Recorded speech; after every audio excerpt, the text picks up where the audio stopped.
ದೆಹಲಿಯಲ್ಲಿ ಸಂಪುಟ ರಚನೆಯ ಕಸರತ್ತು ಪಟ್ಟಿಯನ್ನ ಅಂತಿಮಗೊಳಿಸುವುದಕ್ಕೆ ಹರಸಾಹಸ ಪಡುತ್ತಿದ್ದಾರೆ. ಕಾಂಗ್ರೆಸ್ ಹೈಕಮಾಂಡ್ ಭಾರಿ ಕಸರತ್ತು ಮಾಡ್ತಾ ಇದೆ. ಸಂಜೆ 6 ಗಂಟೆಗೆ ಮತ್ತೊಂದು ಸಭೆಯನ್ನು ಕರೆದಿದ್ದಾರೆ ಕಾಂಗ್ರೆಸ್ನ ವರಿಷ್ಠರು.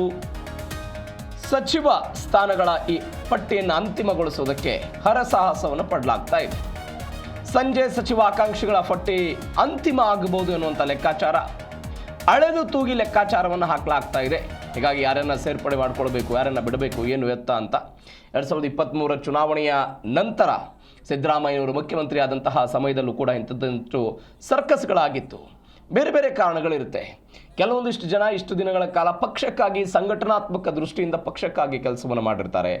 ಕೆಲವೊಂದಿಷ್ಟು ವಿಧಾನ ಪರಿಷತ್ ಸದಸ್ಯರುಗಳು ವಿಧಾನಸಭಾ ಚುನಾವಣೆಯ ಸಮಯದಲ್ಲಿ ಟಿಕೆಟ್ಗಳನ್ನು ಅಂದರೆ ತ್ಯಾಗವನ್ನು ಮಾಡಿರುವಂತಹ ಪರಿಸ್ಥಿತಿಗಳಿರುತ್ತೆ. ಬೇರೊಬ್ಬರ ಆಕಾಂಕ್ಷಿಗಳಿರೋ ಕಾರಣಕ್ಕಾಗಿ ಪಕ್ಷ ಅವರಿಗೆ ಸೂಚನೆ ಕೊಡ್ತು ಅನ್ನೋ ಕಾರಣಕ್ಕಾಗಿ ಟಿಕೆಟ್ ಮಿಸ್ ಆಗಿರುತ್ತೆ.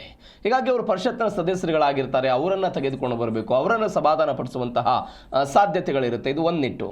ಎರಡನೇದು ಜಾತಿವಾರು ಕೂಡ. ನಿಮಗೆ ಯಾವಾಗ ಸಿದ್ದರಾಮಯ್ಯನವರನ್ನು ಕೆಳಗಿಳಿಸಿದ್ರು ಆವಾಗ ಅಹಿಂದ ಸಮುದಾಯಕ್ಕೆ ಏನು ಮೆಸೇಜ್ ಕೊಡಬೇಕು ಅದನ್ನು ಉಳಿಸ್ಕೊಳ್ಳೋ ಪ್ರಯತ್ನವನ್ನು ಸಹಜವಾಗಿ ಕಾಂಗ್ರೆಸ್ ಹೈಕಮಾಂಡ್ ಮಾಡ್ತಾ ಇರುತ್ತೆ.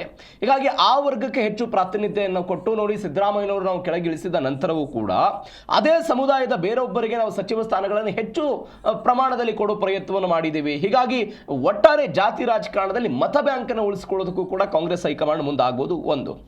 ಎರಡನೇದು ಪ್ರಾದೇಶಿಕವಾಗಿ, ಅದು ಉತ್ತರ ಕರ್ನಾಟಕ ಆಗಿರ್ಬೋದು, ಕಲ್ಯಾಣ ಕರ್ನಾಟಕ, ಮಧ್ಯ ಕರ್ನಾಟಕ, ಹಳೆ ಮೈಸೂರು ಭಾಗ, ಒಕ್ಕಲಿಗ ಸಮುದಾಯ, ಲಿಂಗಾಯತ ಸಮುದಾಯ ಎಲ್ಲರನ್ನೂ ಕೂಡ ಉಳಿಸಿಕೊಳ್ಳುವಂತಹ ದೃಷ್ಟಿಯಿಂದ ಹೈಕಮಾಂಡ್ ಲೆಕ್ಕಾಚಾರ ಹಾಕ್ತಾ ಇದೆ.